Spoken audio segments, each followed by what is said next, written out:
चीनी की आसमान छूती कीमतों के कारण डेवलपिंग कंट्रीज में लोगों को क्रिटिकल सिचुएशन का सामना करना पड़ रहा है।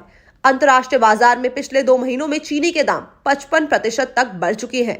दुनिया भर में चीनी के भाव 2011 के बाद से सबसे ऊंचे लेवल पर है। दुनिया के दूसरे और तीसरे सबसे बड़े निर्यातक देश भारत और थाईलैंड में अब नॉर्मल फॉर्म से ड्राई सीजन के कारण शुगर केन क्रॉप्स को नुकसान हो रहा है, जिसकी वजह से चीनी की ग्लोबल सप्लाई कम हो चुकी है। ये उन डेवलपिंग कंट्रीज के लिए एक नया झटका है जो पहले ही चावल जैसे स्टेपल फूड की कमी से जूझ रहे हैं। इस वजह से खाद्य महंगाई बढ़ चुकी है। नेचुरल फॉर्म से हो रहे climate phenomena, El Nino, Ukraine में युद्ध और वीक करेंसी के कारण फूड इनसिक्योरिटी बढ़ी है। वेस्टर्न वर्ल्ड के अमीर देश ऊंची लागत को कैरी कर सकते हैं, लेकिन गरीब देशों में लोगों को लाइवलीहुड के लिए संघर्ष करना पड़ रहा है।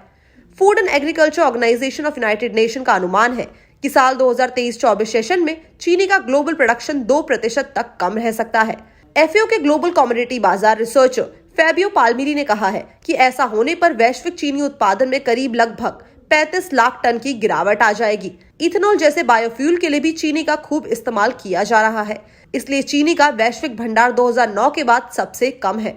ब्राजील चीनी का सबसे बड़ा निर्यातक है, लेकिन इसकी पैदावार 2024 के एंड में ही कमियों को दूर करने में मदद करेगी। भारतीय चीनी मिल संघ इस्मा का मानना है कि इस साल भारत में चीनी उत्पादन में 8% तक की गिरावट आ सकती है।